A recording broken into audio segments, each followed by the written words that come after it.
Hey folks, Cam Rogers here for the Cam Rogers Show alongside Mr. College Football Insider himself, James Yoder, breaking down the latest surrounding Urban Meyer. And James, here is where we stand with the investigation that has just been launched. Ohio State has formed an independent working group to aid in this investigation against Urban Meyer, including current trustees, former Ohio House Speaker, former acting U.S. Deputy Attorney General, and a former U.S. Attorney for the Southern District of Ohio. Ohio State announced yesterday that all media availability with coaches and players have been canceled for the future and practices will be closed. Now, an update is expected for Monday, but James, just unpack the latest here. Yeah, so Ohio State putting him on, the paid leave a couple days ago, Cam, I think is what they had to do no matter what direction they were going. It kind of calms the firestorm that had been dusted up around Urban Meyer. So now they're going to do an investigation. But Ohio State is a school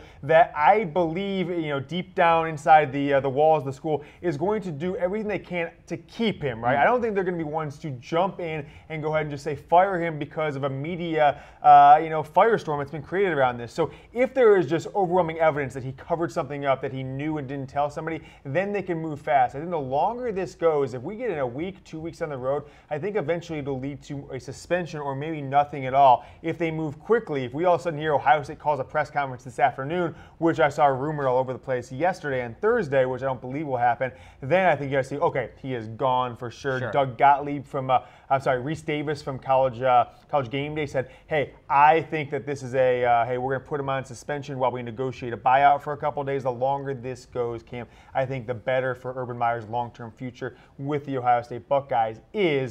But we'll have to see. They've, at this point, because of what's going on in the public, Cam, they've almost got to find evidence why to keep him, not why to fire him at this point. Because what the text messages between his wife and Courtney Smith say is, hey, he had to know this. He had to help cover it up. His guru, his life coach, had talked about her years back about dropping charges, all this different stuff, points to that he knew. So they've got to find evidence that he didn't know if they want to keep him a head football coach at Ohio State. It makes us think about Bryles and Paterno and Tressel and O'Leary. Where does Meyer fall into all of those? Well, a couple, we think about Art Bryles. There were much, I think, more serious allegations going on there about rape, and not just one, but multiple over the course of a number of years, and proven knowledge, and that this was happening, and this was just lack of institutional control running a crazy environment. Jim Tressel wasn't anything towards women. It was more about hey Jim, the internet exists and there's a paper trail on this stuff, and so you can't just say you didn't know, and we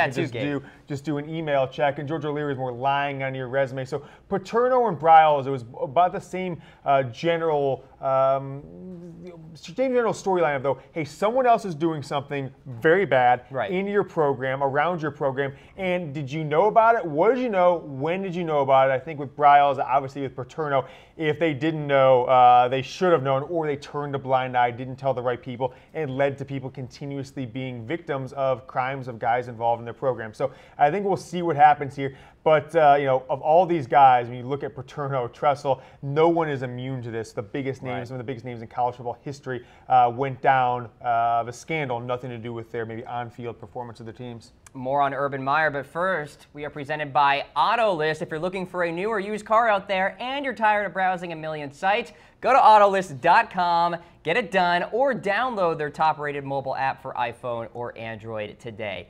James, you've been following this story wholeheartedly. In your experience following other scandals, what do you think will be the ultimate decision from Ohio State?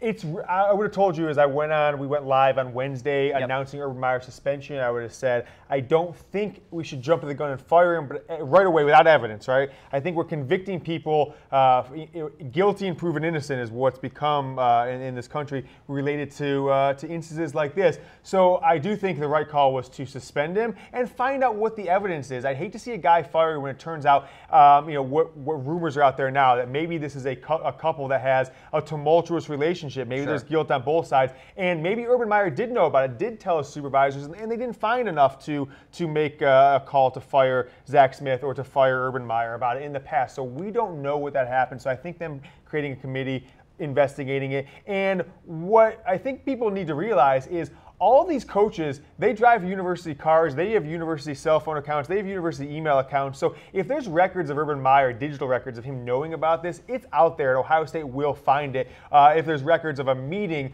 in and around this time with him and the AD, it'll be on record, so it'll come out whether he knew, I think, pretty clearly or not. So the longer it goes, I think maybe it's the better for Urban Meyer if he's going to stick to the story that I did nothing wrong, right? And if they make a quick move, I think it's him saying, hey, I'm not going to admit to this. We all know what happened. You guys are going to get rid of me eventually. Anyways, let's just call a press conference to say, get it over with. So we will see what happens, Cam. Ohio State, number 3 in the country in the first coaches poll, and going into a season where they're going to aspire to be in the playoff again and win a national title with a coach that before yesterday no one outside of Columbus has ever heard of. So it's going to be an interesting few days when it comes to the Ohio State football program. Well, the Big Ten East is going to be really fun to watch this year, and you got to wonder if you're Dwayne Haskins or you're J.K. Dobbins or you're Nick Bosa and you have this cloud over your team with this Urban Meyer situation, how do you respond in week 1? That's the big question for me. Yeah, and the other side of it that is interesting with the media availability and everything that's going on is players and coaches. I want to see when Ryan Day has to talk to the media for the first time, how he's going to handle it. He's only 39 years old. He's been a quarterbacks coach forever. Just jumped in the spotlight with Ohio State last season as co-offensive coordinator. Now he's kind of still the main offensive coordinator. Their acting head coach right now. He doesn't have a lot of media experience, and I watched a few of his interviews. He's not, I wouldn't say he's the most polished guy. He's not Nick Saban or Urban Meyer where you can just get up there and own a room. So Ryan Day, the spotlight of America in college football at least, is on him right now. How will he react? Will he talk to the media? Will Ohio State just shut it down for 29 days until they open up on September 1st against Oregon State? I think we're going to find that out here in the next few days because they were supposed to have availability the last couple of days, Cam. All right. A lot more to get through in regards to Urban Meyer in the coming days, ladies and gentlemen. Keep it right here in Chat Sports for the latest. If you're wondering why we look so great, we are sporting the amazing mizzen and main shirts, folks. No ironing needed, no dry cleaning needed. Fantastic products. Get it done. Made right here in America. Comfortable.af is the website. James looking fantastic. Stretchy, Cam. Yes, stretchy. indeed. I'm going to go jog in these later. Absolutely. For James Yoder, I'm Cam Rogers. We'll see you guys next time.